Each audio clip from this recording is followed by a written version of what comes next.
I would like to link my remarks this morning to the notion of freedom and discipleship, the relationship between those two, because I think that's what the readings are really about.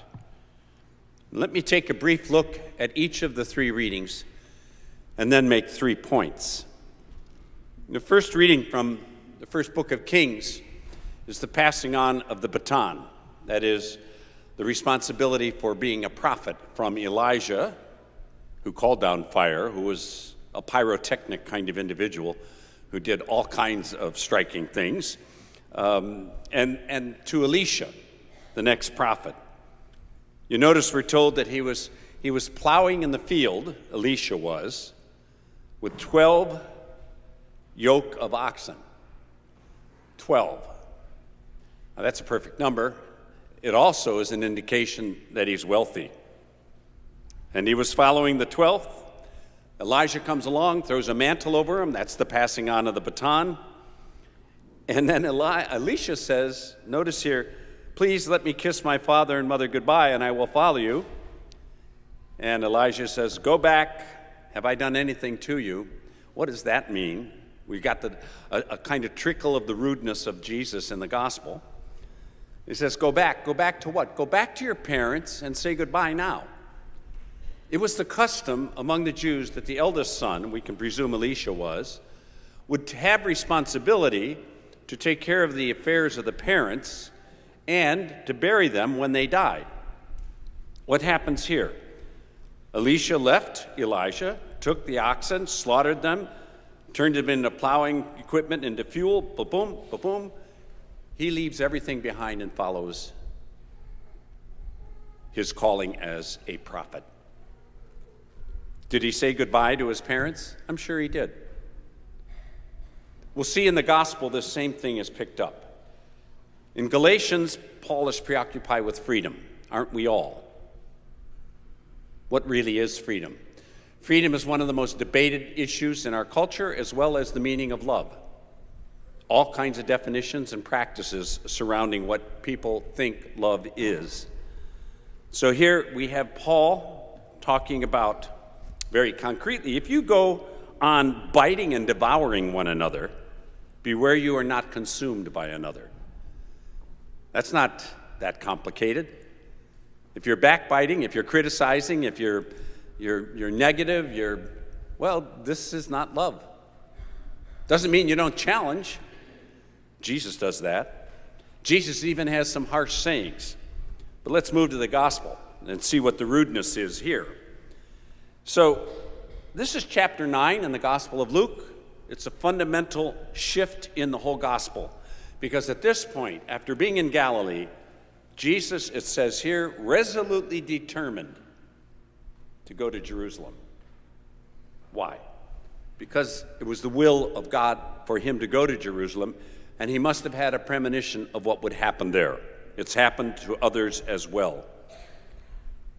But as they approach from the south towards Jerusalem, the direct route is through Samaria. The Samaritans and the Jews are not friends.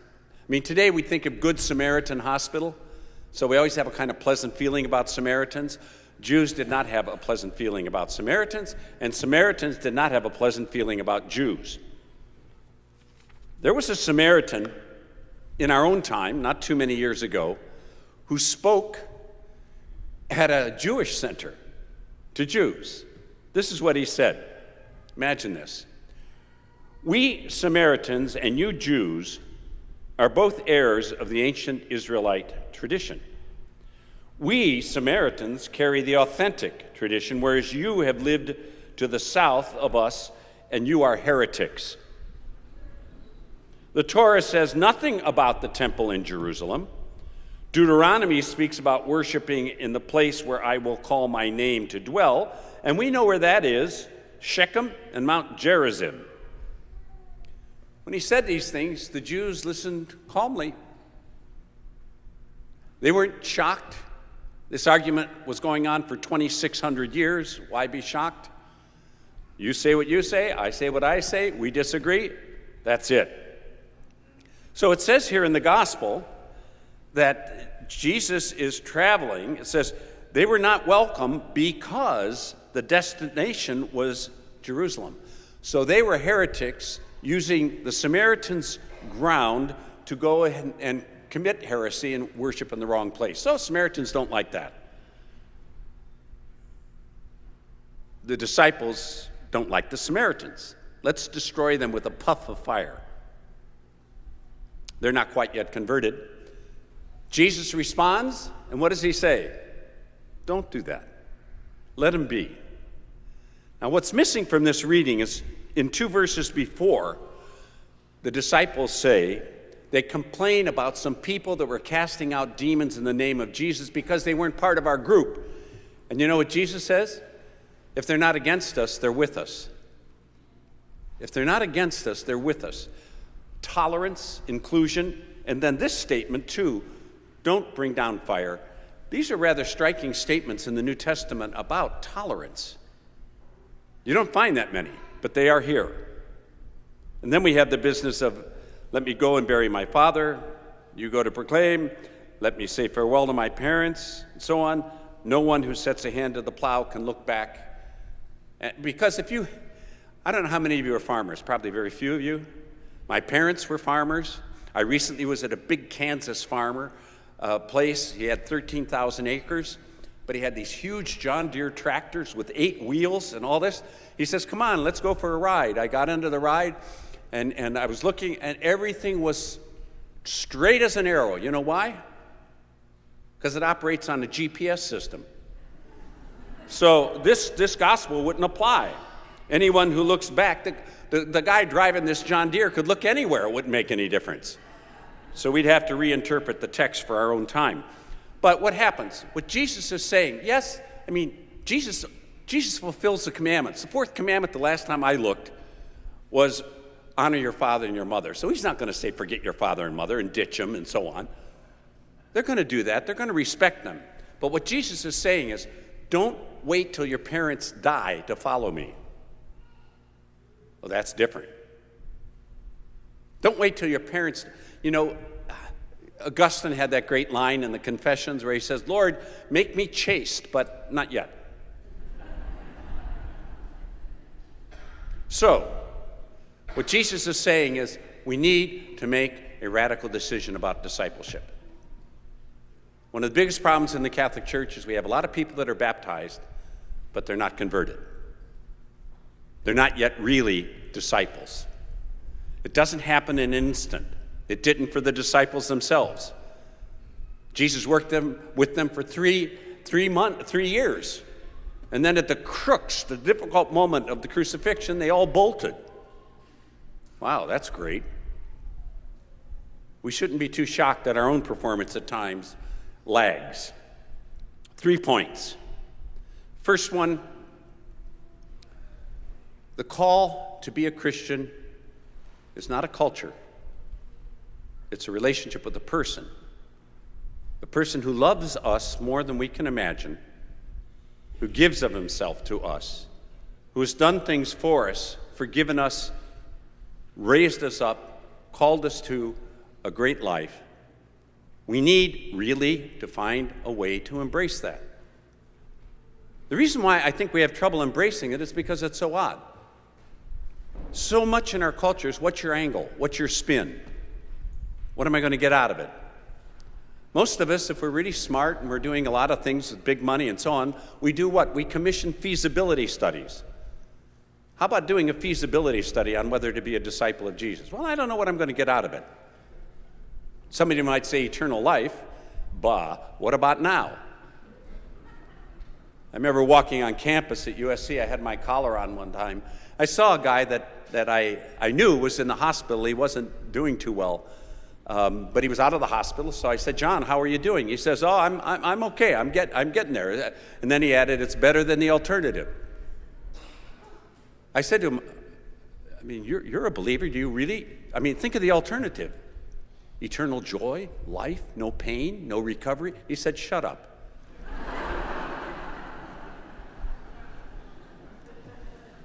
It takes a while for the truth of the matter to sink into our hearts, not just our heads, but into our hearts. So the first thing is realize the call is radical. What's the second thing? Second thing is Paul talks about freedom. And he says, no longer being under the law.